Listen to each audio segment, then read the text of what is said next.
Dear participants to this webinar, welcome. My name is Pascal Pichonnat, and as president of the European Law Institute, it is my privilege and my great pleasure to welcome you all to this webinar on the ELI draft of a revised Product Liability Directive. As you may remember, in January 2021, the ELI, the European Law Institute, published the guiding principles for updating the EU Product Liability Directive for the digital age, which sets out concrete propositions for updating the EU Product Liability Directive with a view to adapt it to the digital age. These 10 guiding principles have been drafted by Professor Christian Twigg-Flessner and then approved by the ELI bodies in the process of what we call innovation papers since 2020. In December 2021, the EU has then launched a public consultation until beginning of January 2022 to see to what extent the 1985 directive on liability for defective products should be adapted given the rise of digital products, artificial intelligence, and so on. The ELI has then handed in a response with a number of proposals, including, of course, also ideas that had been previously promoted in the innovation paper, but not only. We added a number of other aspects.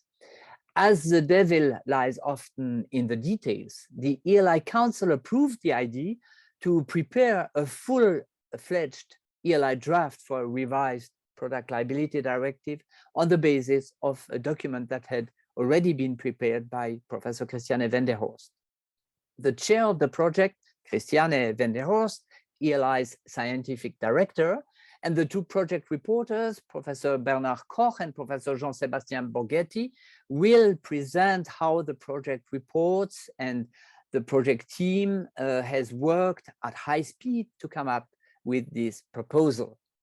This webinar aims at providing an overview of the main issues and suggestions made by the ELI in his ELI draft for a revised PLD, but also to get comments and reactions by stakeholders. Obviously, the work by the EU Commission gets also to a final stage, and we look forward hearing more about it by Dr. Marlies Verhoeven, the head of Unit Digital Transformation of Industry at the European Commission. But I will not present our wonderful panel of today right now. I'll do it when we come to each of the speakers. But let me already thank them very warmly for giving us the honor and pleasure of being with us today during this lunch break. I'm truly looking forward to their presentations and reflections, which will certainly trigger some interesting and fruitful questions and discussions. So do not forget to use the Q&A function, not the chat, the Q&A function to ask questions to the panelists. And you can do that from now on, I wanted to say, or of course you can wait until after each of the presentations. You will then have the opportunity to get some answers from the panelists.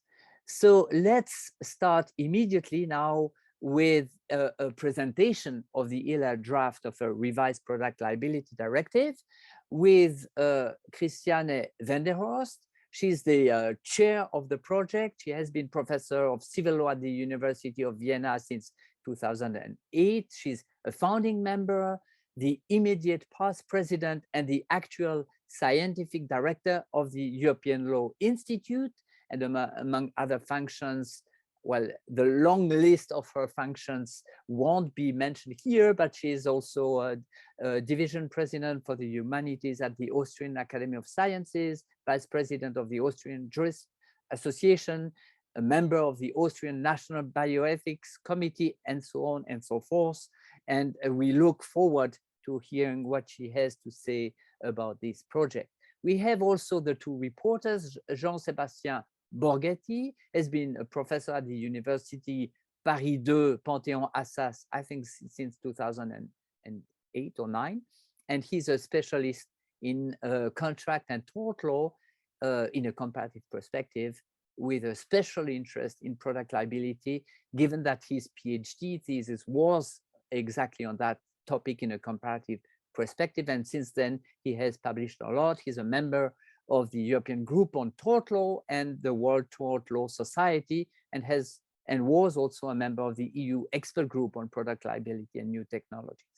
And finally, Bernard Koch, other project co-reporter. He's a professor at the University of Innsbruck, ELI council member, and he's currently the Dean of Studies of the University of the Innsbruck Law Faculty, sorry. And he's also professor of and specialist of tort law. He's a member of the European Group on Tort Law and of the former EU Expert Group on Liability for New Technologies. And he serves also as the academic director of the University of Innsbruck Medical Law Program, which might be of particular relevance in the field of product liability. But enough for the presentation. We are really looking forward to what you have to say to us today. Thank you. Thank you very much, Pascal. So I will take the floor first. So I had the honor of being a co-reporter on this project, but we had a wonderful team, or maybe should I say task force, because we worked under quite strong time pressure. But with us, well, Pascal Pichon, as you were with us, of course, and we also had Piotr Masznikowski from the University of Wrocław in Poland. We had Teresa Rodriguez de la Heras Baldel from the University Carlos III in Madrid. And we also had Christian Twig-Flessner from the University of Warwick in the UK. So that was a great team. And so we will insist in presenting the draft instrument on, of course, the most salient aspects and the difference to the current directive. So of course, the main issue in drafting this instrument this proposal was to adapt, as you said, Pascal, to digitalization. And this has had an impact on almost all aspects of product liability. But the first one, of course, is the scope of liability, and more precisely the products. So in Article 2 of the instrument, of the draft, we make clear that all products are included, including repaired or reconditioned products, so all tangible products. And this is very important, we also have included digital products. It was difficult not to do so since this is the great challenge today. But as far as digital products are concerned, it's very difficult to make a distinction between products and services. And so including digital products meant also including digital services. So the draft is only about products, but it includes digital products, and therefore the services which are excluded are the services which are not digital services. Then we also included a provision, that's Article 3 on definitions, following the model of all current European instruments.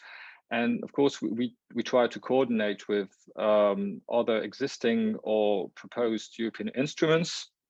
Of course, I will not go through all these definitions, but some concepts were especially important, such as component, for example, or authorized updates, something which Bernhard will have an occasion to mention later on.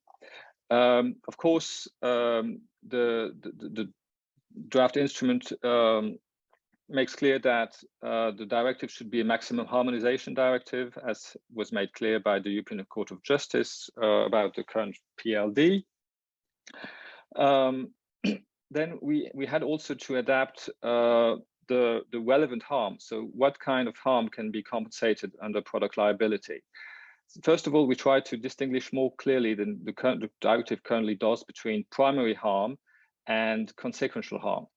And basically, primary harm is regulated by the draft, whereas secondary harm is left to the member states. As far as primary harm is concerned, we've of course kept bodily injuries within the scope of the directive, but we've extended the scope of relevant harm, because we've included all types of material or physical harm to things and products, whatever the types of things or products. So we have not excluded professional products, as is currently the case in the 1985 directive. And we've also included damage to fires and leakage of data. Then comes, that's Article 7, the definition of, well, the concept basically of defectiveness. So when is a product defective? And so when is well, basically the obligation to compensate triggered? We all know that there is an issue with the current definition of defectiveness in the 1985 PLD, since that definition based on legitimate expectations is rather vague. But we agreed that it was not possible to have a very precise definition and that we had to keep an open-ended definition. So we basically retained the current definition with that standard of legitimate expectations, although we slightly reformulated it, but we thought it was better to not to change things completely, since we couldn't offer something very, very precise. But what we have tried to do is to flesh out this definition as much as possible. And so in paragraph 2 of Article 7, we do, well, we insist on the different elements that can be used to assess in a more concrete way what, well, what the legitimate safety expectations can be in any given case. I hope I haven't been too long, and I now hand over to Bernard for a presentation of the rest of the directive, or of the draft. Thank you. Thank you, Jean-Sébastien. So first of all, welcome to all of you. I'm glad that so many are interested in what we came up with at such short notice, essentially. But I also need to make clear that this is based on a draft by Christiane Wendehorst. So we didn't start from scratch. Obviously, we had a very excellent text to begin with. And one of the aspects of this text, which we are proud of, is that we try to align things with other instruments at European Union level. And this shows in particular when we turn to the question of who will be liable under our draft. And obviously, we continue to hold those people liable which already would be liable under the existing Product Liability Directive. But we expand that slightly in light of current developments in particular. So one aspect that immediately shows where we try to align with other instruments is the expansion of the secondary liable persons to the so-called authorized representatives, which is a term that stems from the market surveillance regulation. And we hold those liable alongside the importers. If they are within the EU, they are jointly and severally liable, of course, with the producers of the finished product and or the component producers, which continue to be liable, obviously, also under our proposal. But one thing that is perhaps most striking at first sight is the expansion to online marketplaces, which obviously alludes to the Digital Services Act. And we foresee a subsidiary liability, note subsidiary liability of online marketplaces if there is no producer / importer / authorized representative within the internal market. Because as you recall, the reason in 1985 to expand the liability to the importer was to basically allow the victims to take advantage of the European procedural benefits.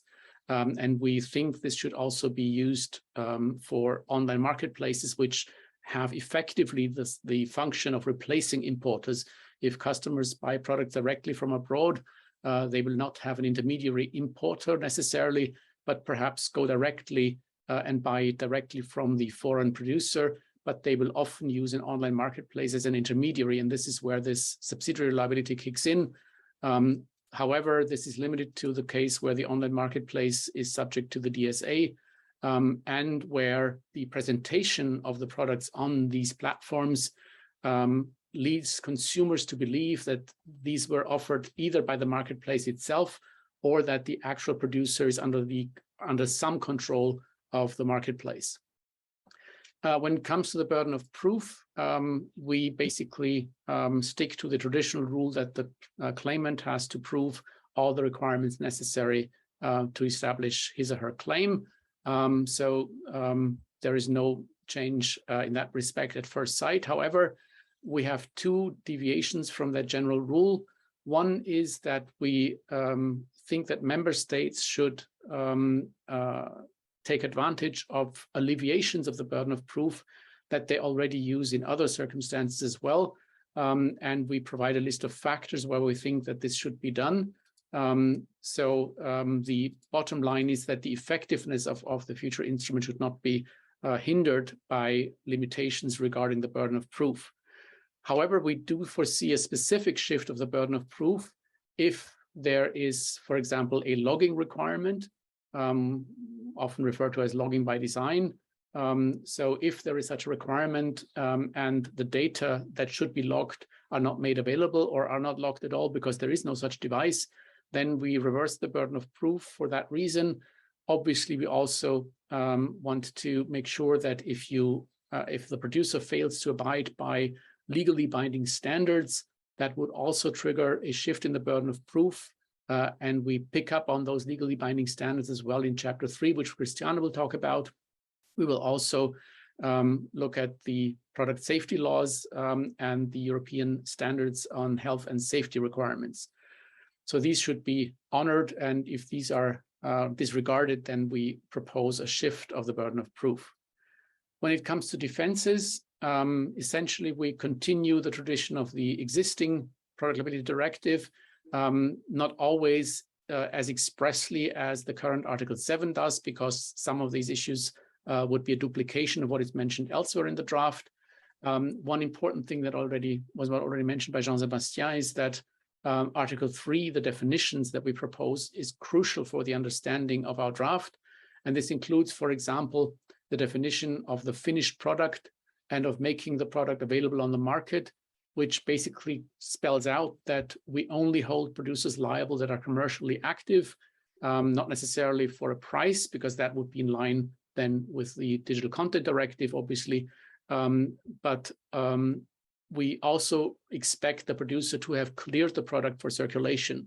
So if it is stolen from the development department within the company, that would not be making available on the market. So that is one of the issues.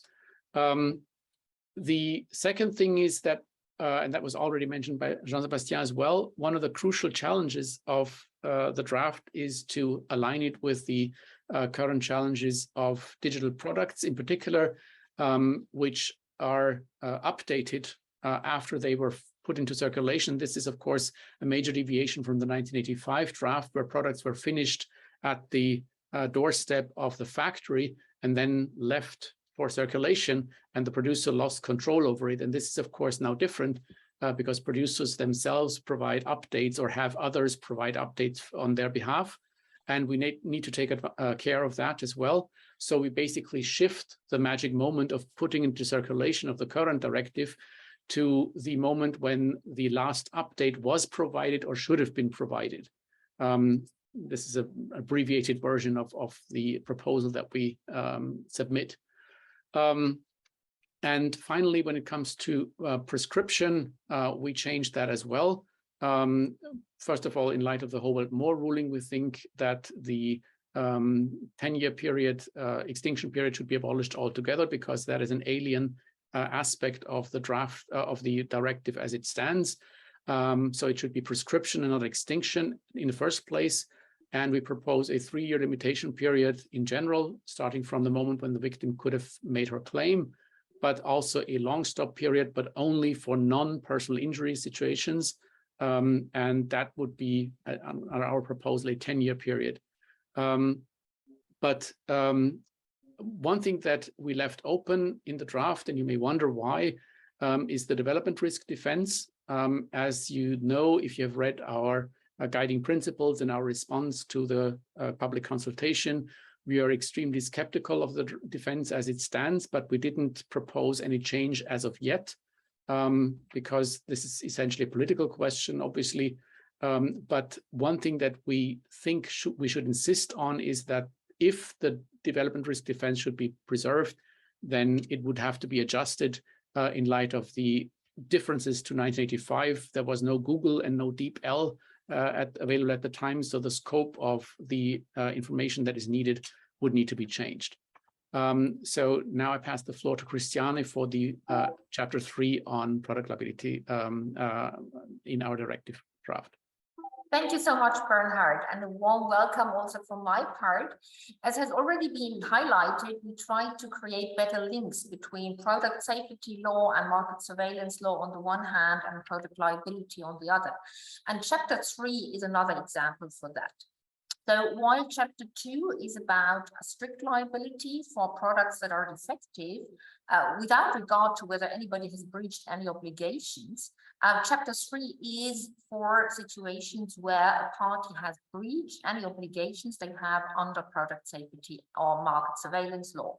So those obligations could be obligations of the producer itself, like a post-market monitoring obligation, but they could also be obligations for other economic operators, such as an online marketplace that received an order under the market surveillance regulation to take particular content off their platform.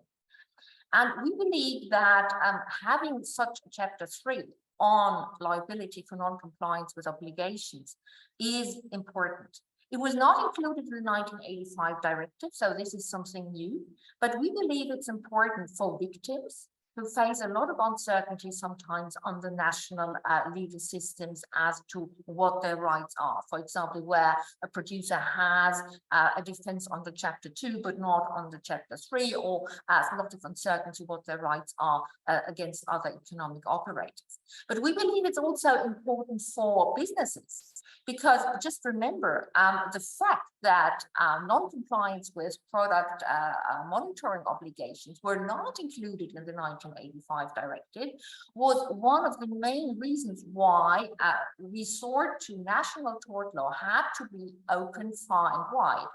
And that has resulted in a patchwork of different legal solutions for businesses. So we believe having full harmonization also in that regard would create much more of a level playing field for businesses and be important for innovation and business in Europe. I know we're running late, so I will keep it here and hand back to Pascal. Thank you so much.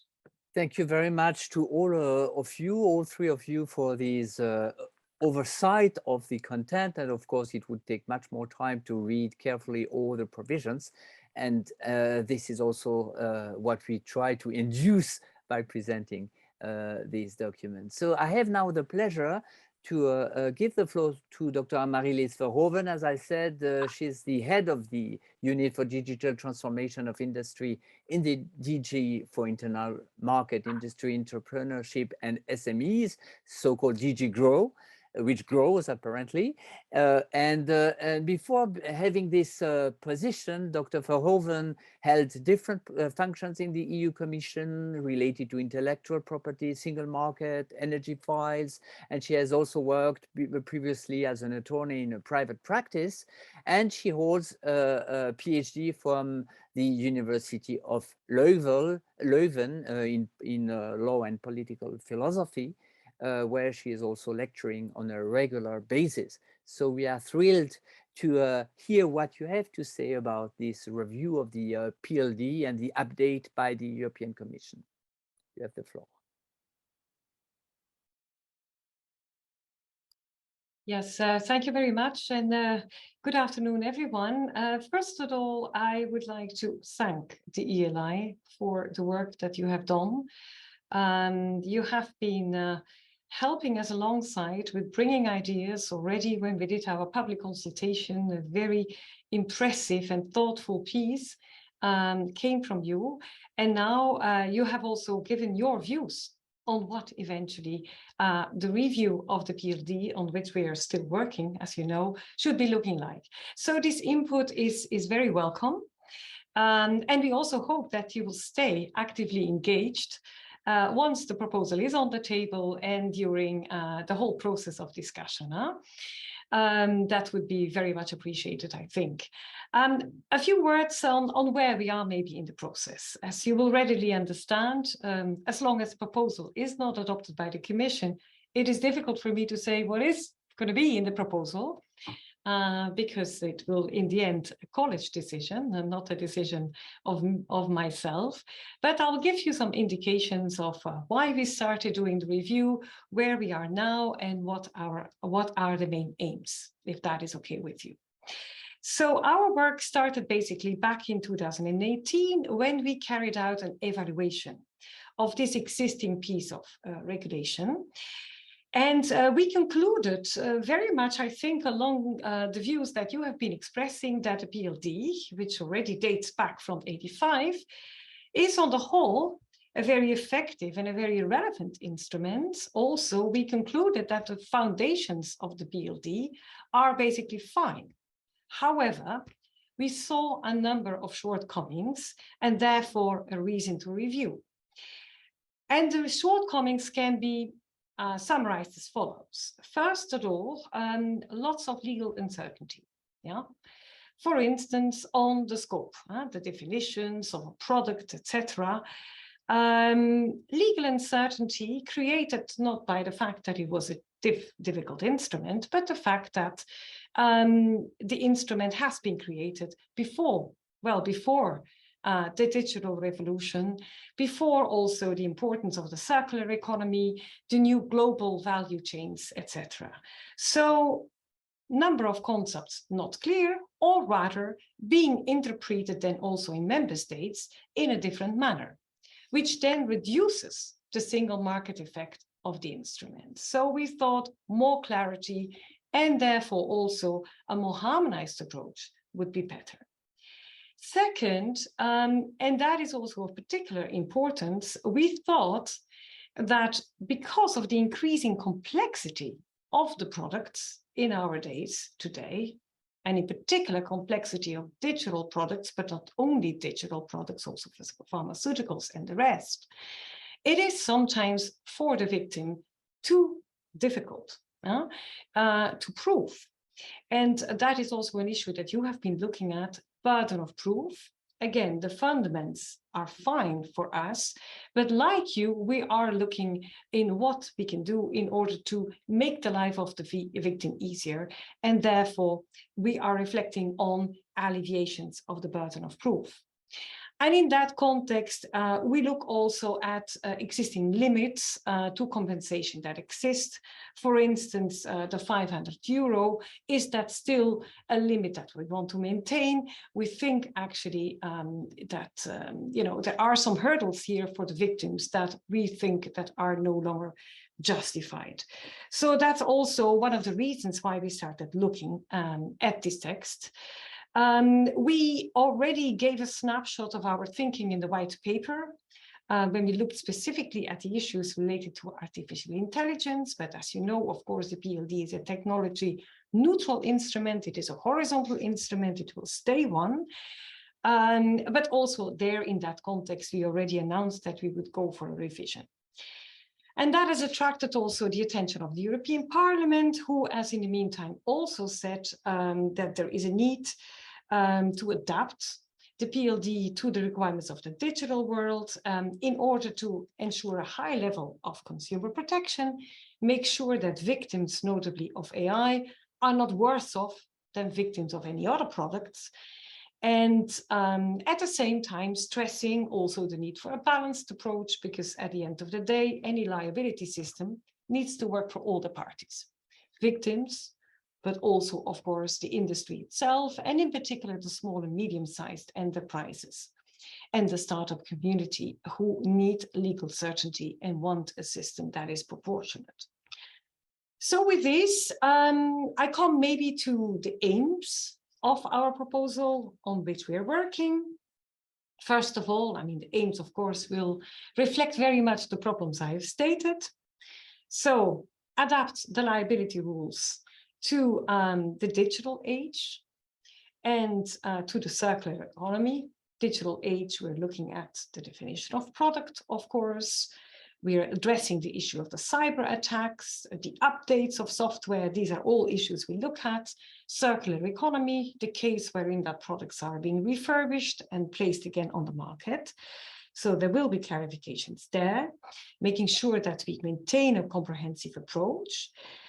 Then second, also an issue that has been flagged by you, we address the issue of the global value chains, the fact that a lot of products are manufactured outside the EU and end up being imported here. So there you have already given some explanations on how to broaden the scope of the potential defendants there. We also have very similar reflections, including also on the role of the online marketplaces. Third, I mentioned indeed how to help the victims with the burden of proof without going too far.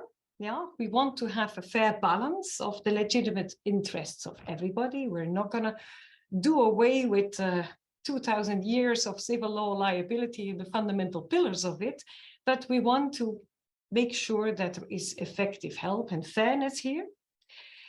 And then also last but not least, indeed, also aligning the PLD with other instruments.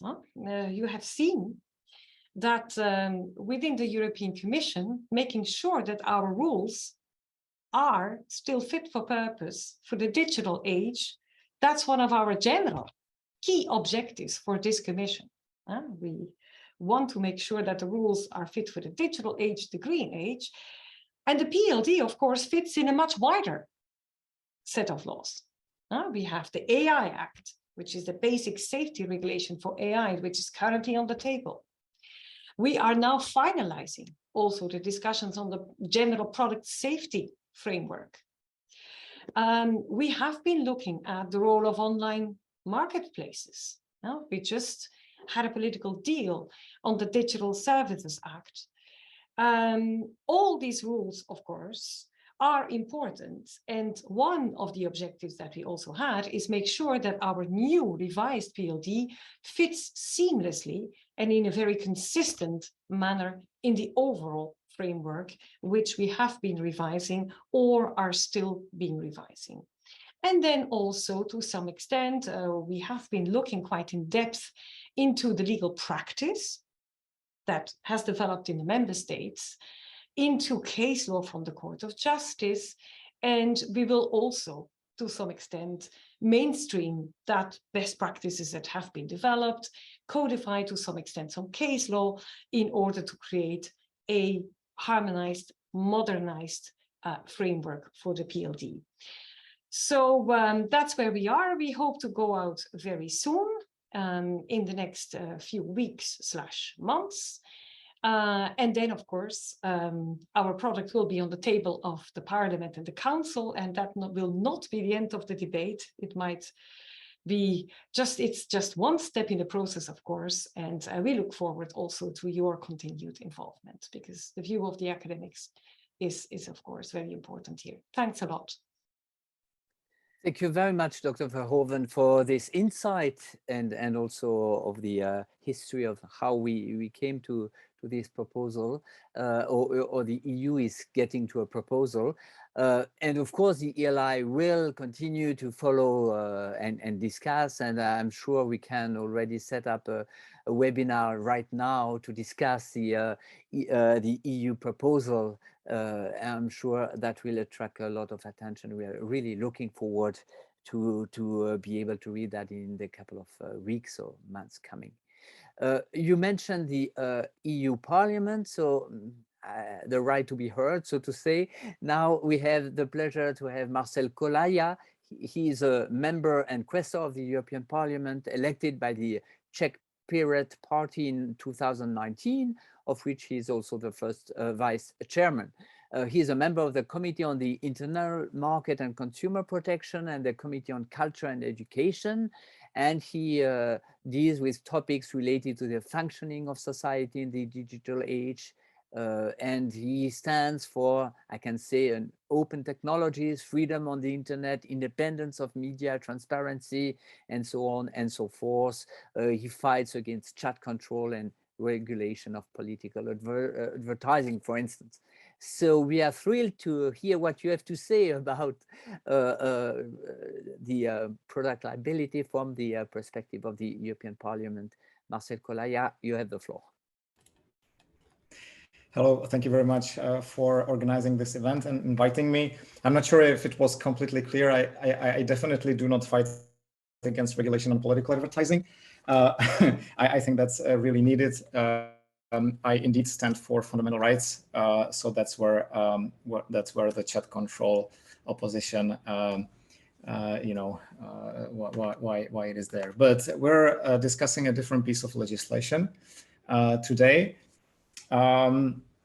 Also, I would like to thank for the draft, and I will structure my 10 minutes into two parts. One is to present the work of the European Parliament on that topic, and then I would like to say a couple of words on the actual draft from ELI. So, as we could hear from the speakers before me, many of them mentioned digital products. So it's very clear that one of the main reasons why we're discussing this when it comes to policy making is that the world has changed since '85, and the conditions have changed, and we need to adapt it also in legislation. And one of the major changes in the digital area is the emerging artificial intelligence systems that in the future will for sure meet at every step of our life. So the European Parliament has not really worked on the product liability directive update per se. The European Parliament focused really on the liability of artificial intelligence, but having said what I said before, it's anyway a major part foreseen in the update, I guess.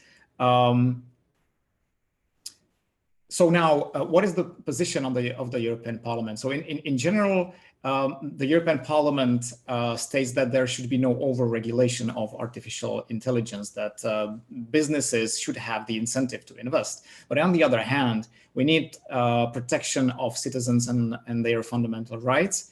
And the Parliament would agree with one of the speakers who said that that regardless of whether AI is used or not, the citizens should be entitled to the same level of protection and rights. And the European Parliament does not really think that the old product liability directive should be replaced, but rather ask the Commission to convert it to a regulation and update it.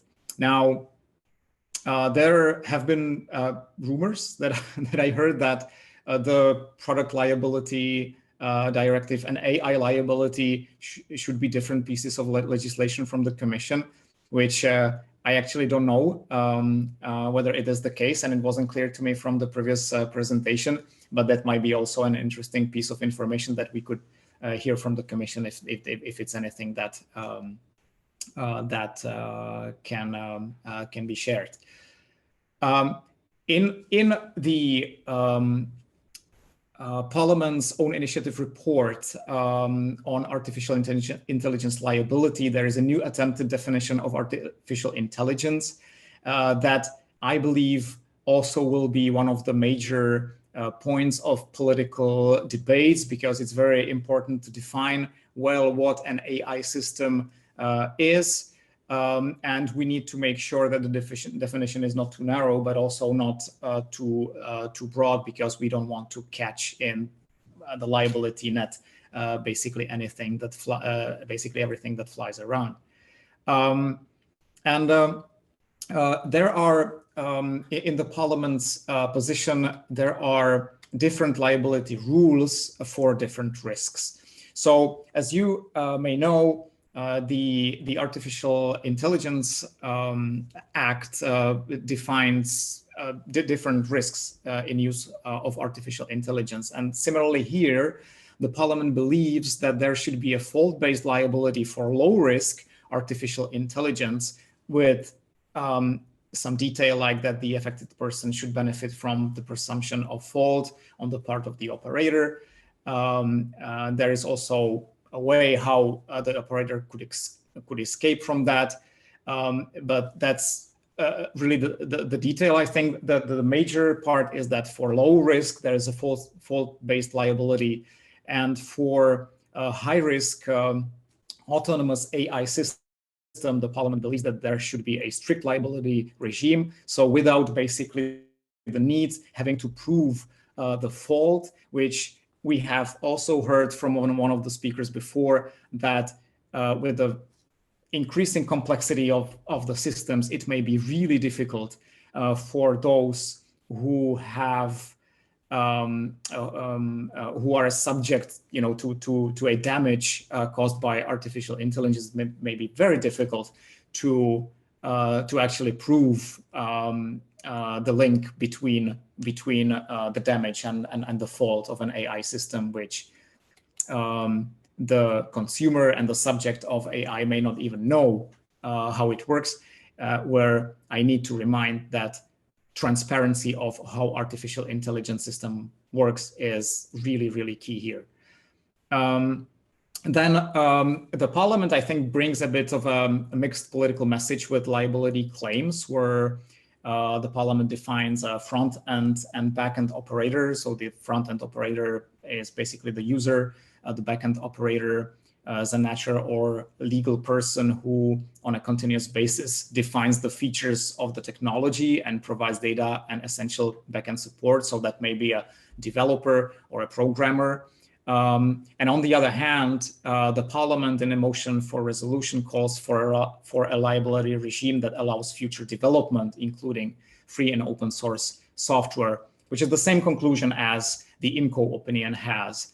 And here, the mixed political message that I can see here is that we really need to find a middle ground on this to make sure that innovation is possible with such liability regime, because it may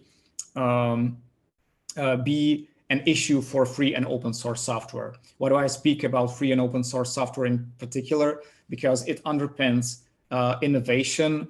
Many of the technologies that we use daily that we may not be aware that has any a fundament in free and open source software actually can come from there. And the grassroots of free and open source software is volunteers, developers that do it as part of their hobby, and then companies may pick it up and build products based on it.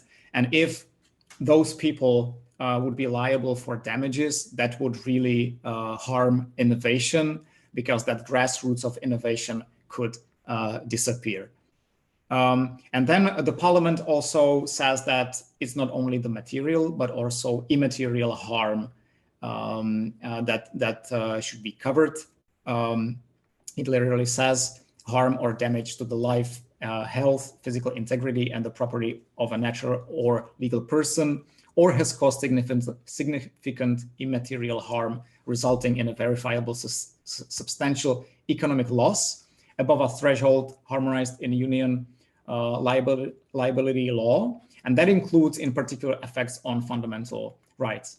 And now in a couple of minutes, let me also go through the ELI draft and provide some feedback on that.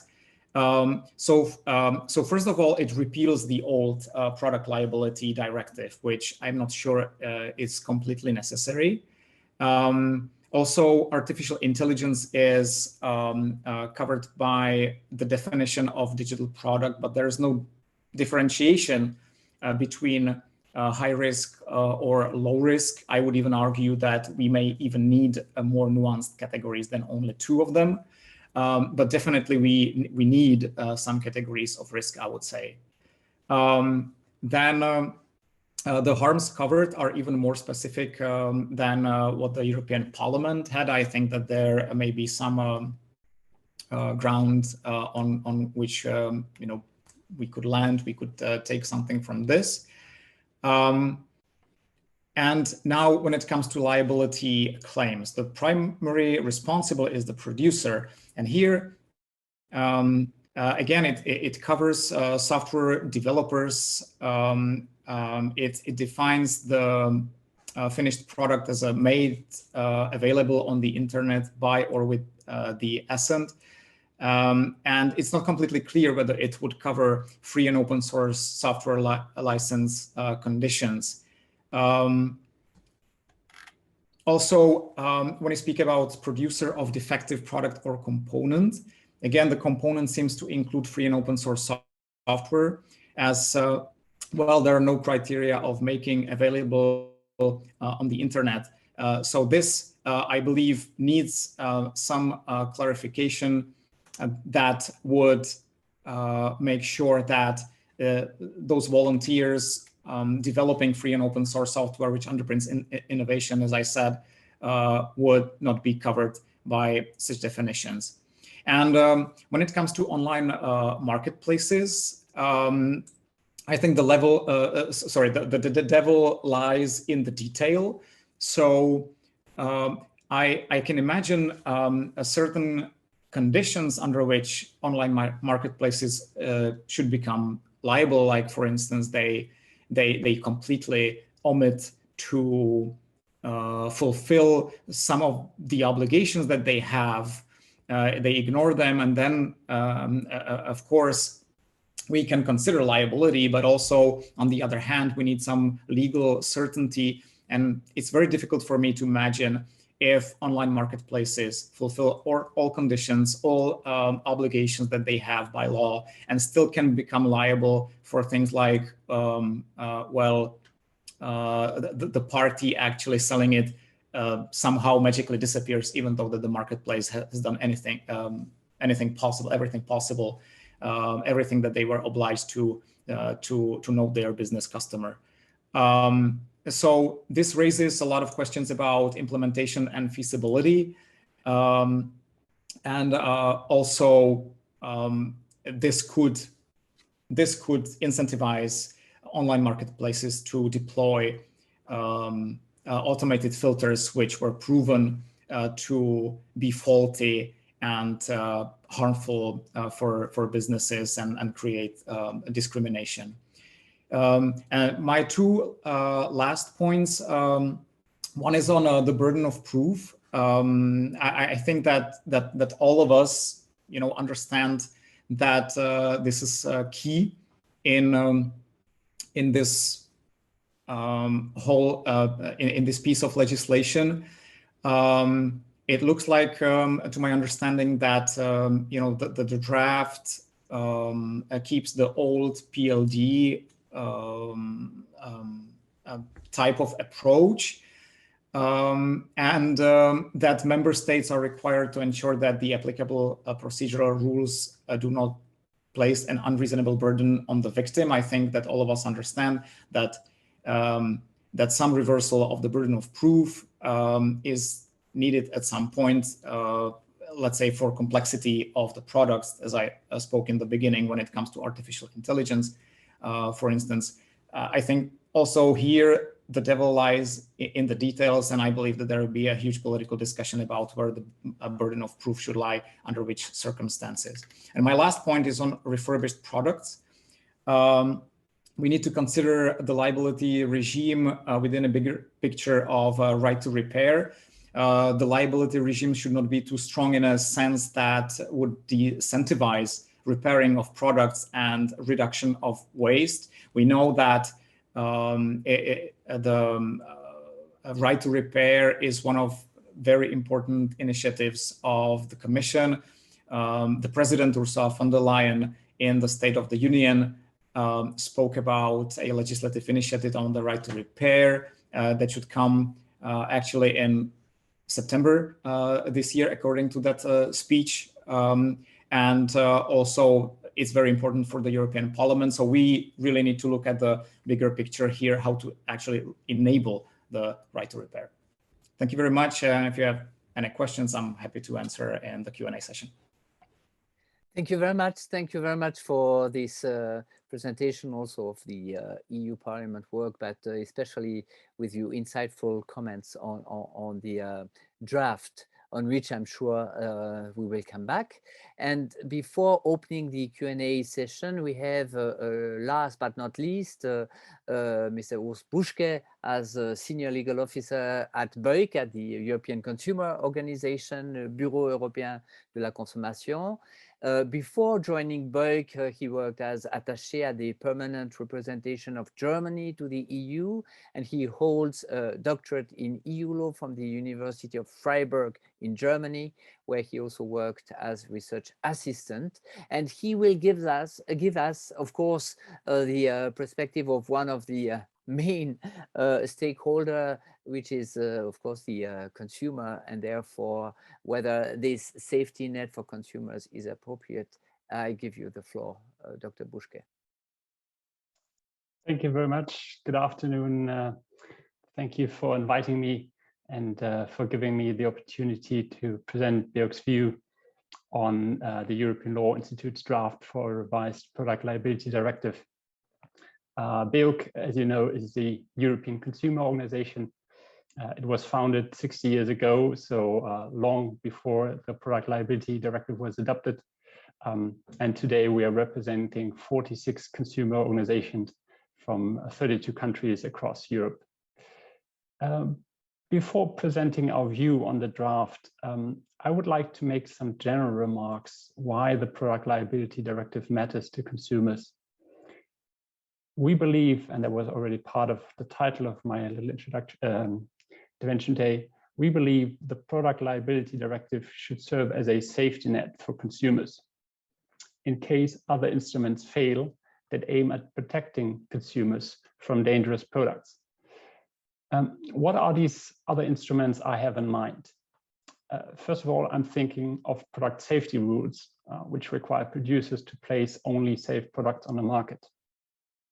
And secondly, I'm thinking of market surveillance rules that allow market surveillance authorities to intervene in case dangerous products are actually placed on the market. And because the Product Liability Directive should serve as a safety net in case product safety rules or market surveillance rules fail, it is so important in our view that the protection the directive provides to harmed consumers is effective and comprehensive. With this picture of a safety net in mind, I would like to comment on 5 elements of the draft, namely the definition of product, the notion of defect, the relevant harm, liability of online marketplaces, and the burden of proof. Regarding the first 3 elements I just mentioned, I believe that the positions of the European Law Institute and BEUC are closely aligned. Firstly, the definition of product in Article 3 of the draft. In our view, the definition of product should cover all products, including digital elements as well as digital products, because they may all harm consumers. If we're looking at the current version of the Product Liability Directive, as it was mentioned earlier, it is unclear to what extent digital products or digital elements are covered by the definition of product. And therefore, we welcome the proposal in the draft to clarify that the definition of product covers products with digital elements as well as digital products.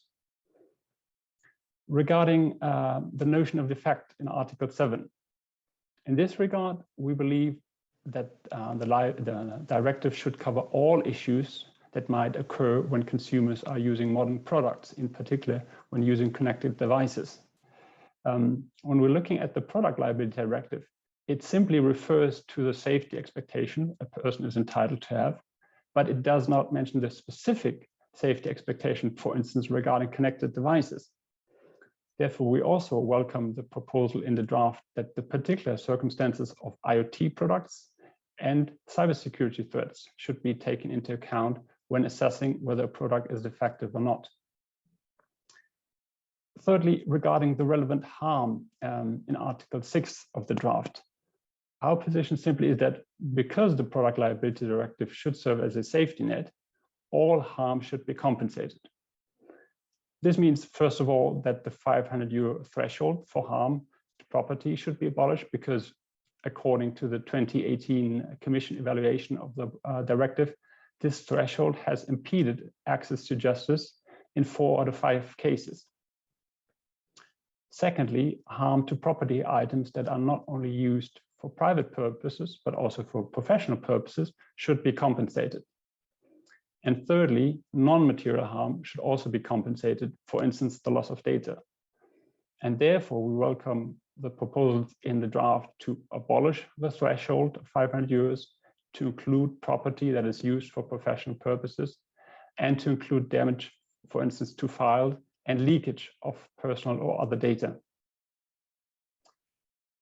Now I would like to comment on 2 elements of the draft where we have slightly different views, namely the liability of online marketplaces and the burden of proof. Firstly, regarding online marketplaces, we believe they should be subsidiary liable, even if they're only acting as intermediaries, simply because they are responsible for the dissemination of millions of defective products that may harm consumers.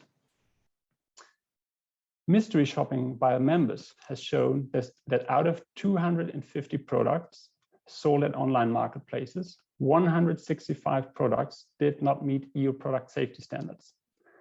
To give you some examples, we found smoke alarms that did not detect smoke. We found cosmetics that contained harmful chemicals, and we found toys that were dangerous for children. These examples show that online marketplaces are selling dangerous products, even though product safety rules and market surveillance rules have been put in place to protect consumers.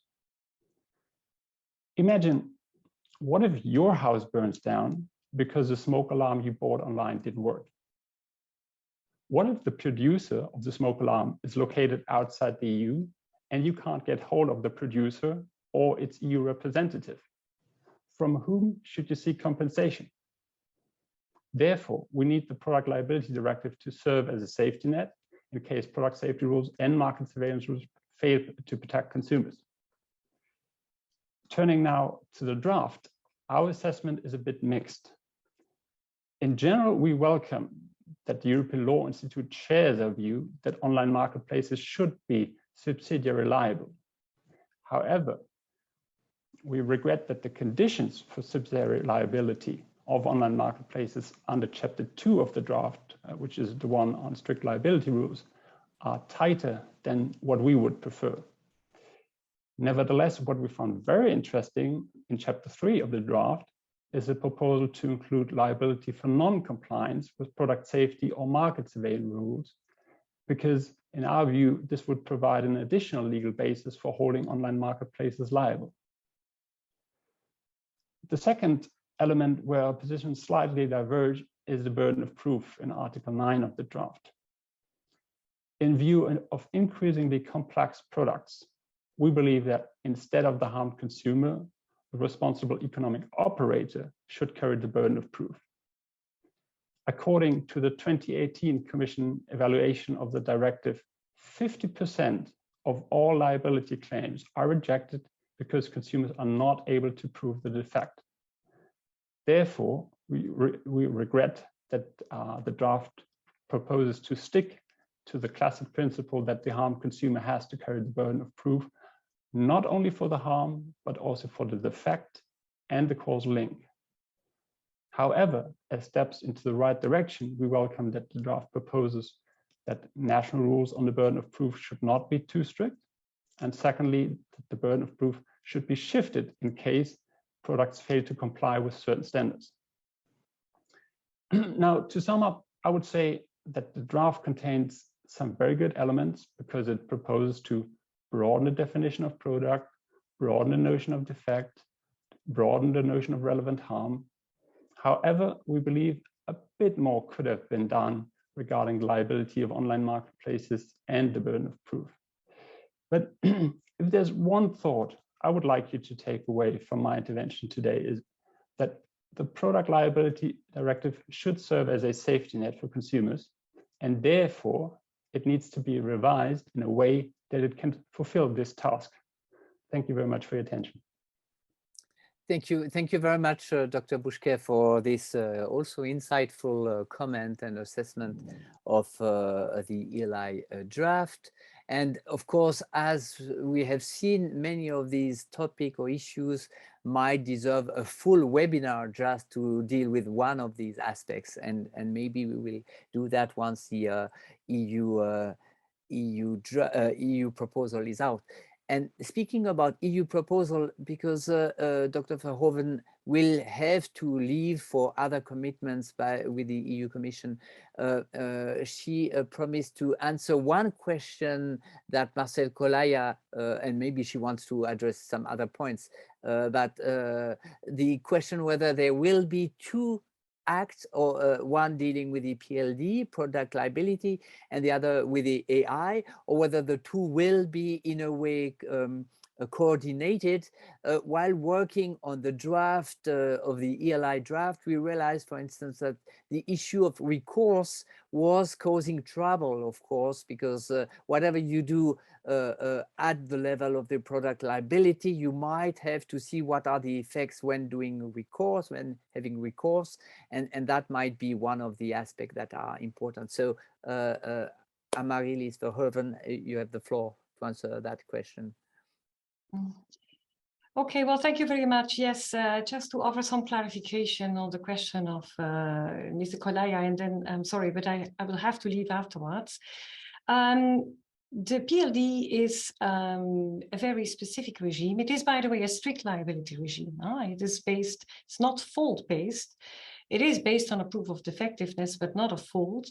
That's important to underline because that already is a help in itself for victims. But the PLD is, of course, a very specific regime.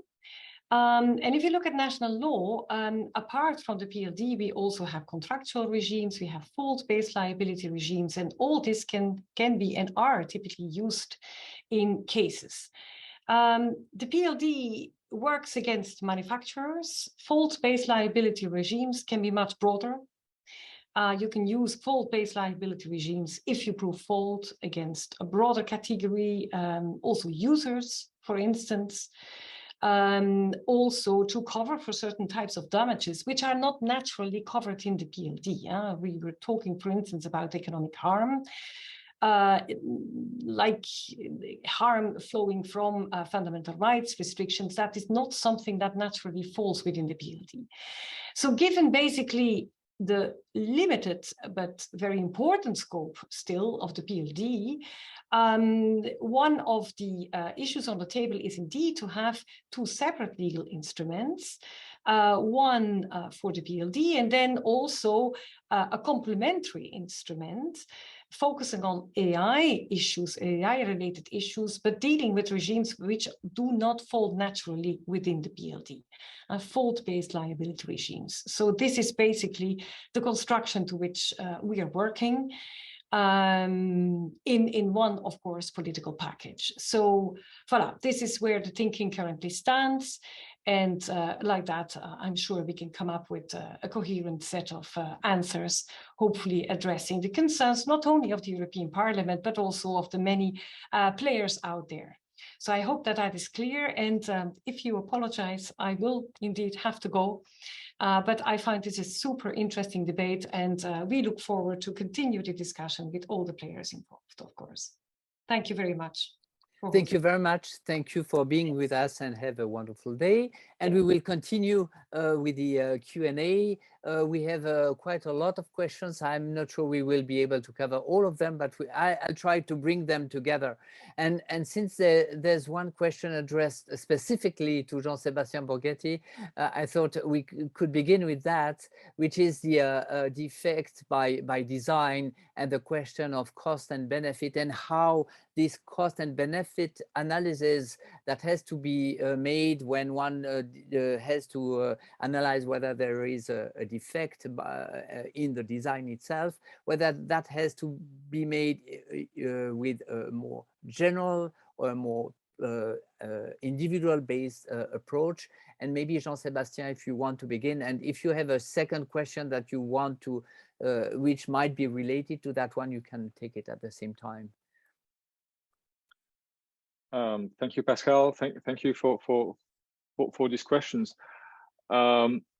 So on the definition of defect, we did not take an explicit position on risk benefit or cost benefit analysis, which of course is an issue about effectiveness.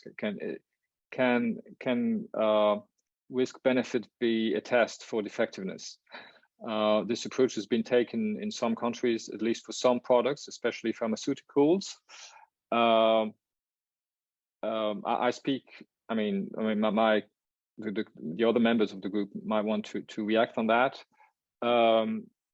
The draft doesn't say anything about that, and I think it neither requires nor forbids the use of a cost-benefit analysis, but therefore it doesn't take a position on whether the cost-benefit analysis must be done at a general level or at the individual level. So I personally believe that it doesn't make much sense at a personal level. If we take a cost-benefit analysis, it must be done on a general level, but that's only my personal position. And anyway, I think this is an open question in the draft, but the reason why we left that open is not just because it was a delicate question, but because that cost-benefit analysis probably makes sense in some cases, but it certainly doesn't make sense in all cases. So, and we can go into too much detail and start, having tests for specific products or specific situations. The idea was to keep a general criterion or a general test for defectiveness, and therefore it was not possible to go into cost-benefit analysis. And maybe just on that issue, because the question also has been raised, is whether the list of factors which we give in paragraph 2 of Article 7 to assess effectiveness, is that a closed list? I don't think it is. We say that the following aspects shall be taken into account, and then we give a list of 7 factors. But that doesn't mean that other factors cannot be taken into account in some cases, such as, for example, cost and benefits. But the fact that the factors we indicate must be taken into account, and some of them may not be relevant, of course, in certain cases. But the fact that these factors must be taken into account doesn't mean that other factors cannot be relevant, at least in some circumstances. Thank you very much, Jean-Sébastien. Maybe I can put a further question to Bernard Koch. Related to Article 7.2, you spoke about the defenses today, and there are at least 2 questions with the risk of development. One about the duty to observe the product under national torts law and its compatibility, evolving compatibilities, and what about AI in that respect? I think that's summarizing the first question. And the second was whether it should have been dropped at all, this issue of development risk. And then linked to that, of course, there is the question or the remark made by Marcel Kolaya in his own presentation. Maybe you want to say something about that. Okay, so that's quite a range of issues. Maybe start with from the back, essentially, the development risk defense issue. I've tried to be sort of more neutral than we were internally, but basically we all agree that the development risk defense should be abolished altogether. But we are aware of the challenges that this poses, and obviously we are aware of the discussion that led to the development risk defense in the 1980s. It would be one way to sort of strike a compromise and couple it with caps or something. But I think the defense as such is more fundamentally flawed, and as it stands impractical, because in 1985, as you recall from the statement of the Attorney General in the ruling against the UK, the Mongolian or Manchurian scientist is now available via Google, and you can use Google Translate to access any Manchurian dialect. So that information flow is there, and that obviously would go way too far. As a bottom line, I think the development risk defense should be fundamentally reconsidered. Let's put it this way. Then when it comes to the question of I'll just pick up a couple of issues that I've noted on the go as well. So if I jump ahead, Pascal, please cut me off. One of the things that was mentioned in Article 7 of our draft, the question of the duty to of continued surveillance. As I mentioned, we try to strike sort of or to use a phrasing that is compatible with other existing instruments and upcoming instruments. And market surveillance obviously comes from other obligations as well. And obviously Chapter 3 also picks up on that as well from the other end. I think that tries to sort of bring in and try to avoid, let's put it this way, fractions between this proposal and the existing other documents or the immediately upcoming documents. As to the time when the product was put into circulation, that is not a limit because we think the lifespan of the product should be the relevant standard. But obviously, being a flexible standard, the longer the lifespan is, the more it impacts upon the legitimate safety expectations. That's where it plays in. And at that occasion, allow me to add a reply to another question, or a partial reply to another question regarding industry standards. This is where this should also play in, because in our proposal, we only speak of legally embodied standards, so that were incorporated in some law, either as a standalone provision or as part of another legislation or other legally binding norm. Industry standards as a mere usage of trade, so to say, would not suffice under that provision, but it may obviously kick in through other levels. So that probably comes to that aspect as well.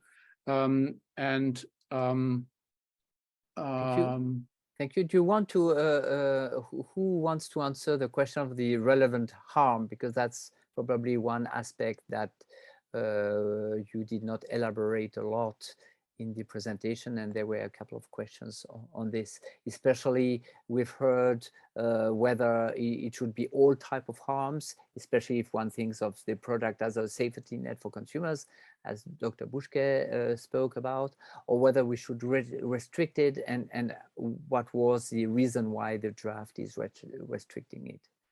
I don't know whether Jean-Sébastien, Bernard. I can maybe start, and maybe Bernard or Christian can also react. As was noted by Dr. Buschke, we did extend compensable, relevant harm. However, it's true we did not include that there's a question about that. We didn't include basically violation of fundamental rights, which therefore in the current state of the draft presumably stays outside the scope of the Product Liability Directive, because, well, we had in mind that product liability is first of all about safety, and violation of fundamental rights, of course, is something very important, but it's not really about safety, or at least not in the traditional approach to safety. So we thought that it rather falls within the scope of the GDPR, but then of course it's possible that in some cases it won't be covered by the GDPR. But it's true that it was not our intention to go into that direction. Which we thought it was important to extend relevant harm, but we kept in mind, or we stuck to it, maybe traditional approach to safety. But something we did keep out was pure economic loss for several reasons. One of them being a political one, because there are very different approaches in Europe on that question, and we thought it was difficult to, if only for that reason, to include that in the directive, and also it was not absolutely needed. But on the other hand, we thought it was important to include harm to tangible goods, whatever the nature of the goods, and one of the reasons is that as was made clear by, it's not the only reason, but the ECJ made it clear in many cases, in several cases on the current directive, that the directive was not, first of all, about consumer protection, though, of course, consumer protection is very important. But if that is the case, then there is no reason to restrict relevant harm to damage to basically consumer goods. Thank you very much. Bernard, do you want to add something, or Christiane, you may also just one word, and I obviously agree with Jean-Sébastien, but one important aspect of current Article 9 and our Article 6 is also limiting liability and the scope of the directives regime. And since we include AI in our definition of product, we specifically thought that the limitation of harm to sort of the classic old-fashioned types of harm is an important counterbalance to the explosion of liability that it might otherwise produce. So I personally think, and I think that my colleagues agree, that the issue of human rights violations is obviously very important, but this is not the instrument for it. Yeah, thank you very much. Christiane, do you want to add something on this or on another question? Yes, I absolutely agree with what Jean-Sébastien and Bernard have said. So I think fundamental rights risk is a very important point, and I certainly was the one who's been kind of advocating for liability regimes for fundamental rights risks for some time. But as has been said, product liability, the strict liability for defective product, is just not the right regime for that. So we may be able, I mean, depending on what the other piece of legislation we've heard about will ultimately look like, that may or may not be the place to tackle fundamental rights risks, so the piece on AI legislation, on liability. But it's very important to deal with under a product liability scheme. And just to remind, the chapter 3 on non-compliance liability, that's a little bit broader already. So that already covers in our draft the pure economic loss, for example. So the more specific you get, and when you change the type of liability regime, you can also be much more generous in terms of kind of the relevant harm that qualifies for compensation. And maybe, if I may, because that's a related point, I also see a question about Article 82 GDPR. Mm-hmm. I mean, that's in part the same question, right? And in part, of course, we also have to say that Article 82 GDPR is a rule on liability for violations of the GDPR. So it's mostly controllers and processors that are liable under Article 82 of the GDPR. That's not necessarily the producer. The producer of a device, for example, doesn't have to be the controller of the data and doesn't have to be a processor of the data. So there is this is one of the well-known weaknesses, in fact, of the GDPR, that you have only a particular range of addressees, and that those who construe and design the devices that then enable data processing that is against the GDPR, that those are often off the hook. And there are, of course, attempts to kind of define them as co-controllers and so on, but that's not very easy and not very straightforward. So this is why it's so important to have another regime on top of the GDPR, in my view. Thank you very much. We have further questions. One is linked to the liability for online marketplaces, linked to this product liability, and also product safety. Of course, this goes together, and in a way what Dr. Bousquet mentioned about the number of products that were defective, they were sometimes unsafe or defective in the sense they were not complying with the safety regulation, which triggers, of course, a different system of liability encompassed in the same draft that is proposed here. But of course, the safety is not. I mean, non-compliance with the safety rule is not a strict liability regime per se. Here, the question is the following: shouldn't the PLD go further and extend liability to online marketplaces on more occasions, also to incentivize them to better monitor product safety of goods traded via the platforms? That's going a little bit in the same direction that what Dr. Buschke said. And maybe here, Christiane, you want to add something? Yes, thank you so much. Well, that's of course a policy decision, right? It's clear that online marketplaces do play a very, very important role in that whole supply chain scheme nowadays. And they do play a major role in the spread of dangerous products. And then the question is, how do we get them into the liability scheme? And within the group, we were discussing several models, such as do you differentiate according to size of the platform, for example, as does the Digital Markets Act, that you protect very small online platforms, but make the others, the bigger ones, liable on a more regular scale as a kind of subsidiary party who's liable. And at the end of the day, the group took the view that would arguably not be appropriate, that would be going too far and imposing too many duties on the platforms, and that we should take a more cautious approach. But that also answers one of Mr. Kolaya's questions, actually, who was very, very, very concerned about the role of the online marketplaces. I mean, there is that qualification in the draft at the moment.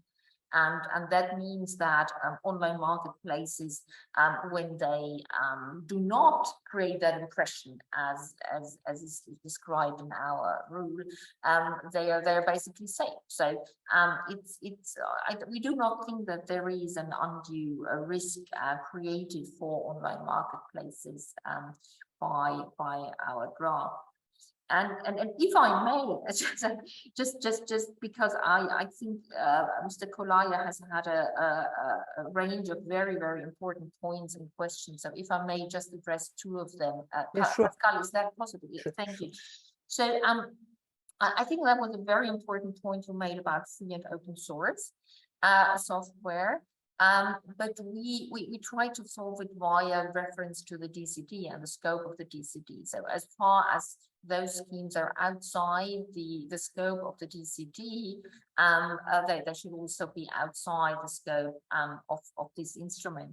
And the other one is about refurbished products. There is, of course, that problem that you want to create incentives for refurbished products, and you want to create incentives for kind of not throwing products away, but making them available on the market again. The question is just how do you incentivize the market? Is it by creating the impression to consumers that refurbished products are not less safe, but that they have less protection when they buy a refurbished product? Or is it by kind of having a less strict liability regime? And I'm not sure actually that it works that way. I think consumers will want the second safety net. And they will only buy refurbished products, in particular when they're safety critical products, when they know they have the level of protection. So the idea was more to incentivize the market by giving consumers the certainty they need. Thank you very much, Christiane, also for these two further points, which I think are very important. If I look at the various questions, trying to summarize some of them, we still have 1 or 2 minutes to answer one question. Yes, there was one regarding car accidents and AI systems, and the fact that one uses deep learning I think we answered already in looking at the evolution of technology, but and the question is, of course, whether that would fall under the Product Liability Directive. One has to create a case where that would be the case, where you do not have another specific regulation taking the lead on that issue. But I think we already answered that question. But if Jean-Sébastien or Bernard want to say something on that aspect, you're welcome. Or if you have spotted another question I had missed, you're welcome to do so, because then we will come to an end. So maybe Bernard or Jean-Sébastien. Just a very quick reply, because I'm not sure whether we answered it already on the go, but when going through the list of questions, there was the second question of Mr. Verbruggen. The list of factors in Article 7, paragraph 2 is not meant to be a closed list. Yeah. It is just meant to provide some guidance, but it's not an exclusive list. So the draft may be misunderstanding in respect, but the phrase, the following aspects shall be taken into account, was not meant to be that these are the only factors that need to be taken into account. That's just a quick reply to one of the questions, at least. Yeah, thank you very much. I think Jean-Sébastien had mentioned that, but maybe I'm wrong. Jean-Sébastien, do you want to add something? No. Maybe very briefly on the car accident. Well, first of all, it's obviously in most European countries, car accidents, whether caused by autonomous vehicles or normal vehicles, will be taken care of, so to say, by special rules on traffic accidents, which are much easier, I would say, for victims. I mean, they can turn to insurers, to drivers. And then, of course, there might be regress claims based on product liability against a producer of autonomous, of artificial intelligence. Well, in some cases, I guess, I mean, when you have an abnormal behavior of a vehicle, then sometimes you will be able to rely on the reversal of the burden of proof. But then there are many hypotheses which we don't have time to go into right now. Yeah, indeed. Thank you very much. I think we are getting to an end. So unless Dr. Buschke or Mr. Kolaya want to say something, doesn't look like.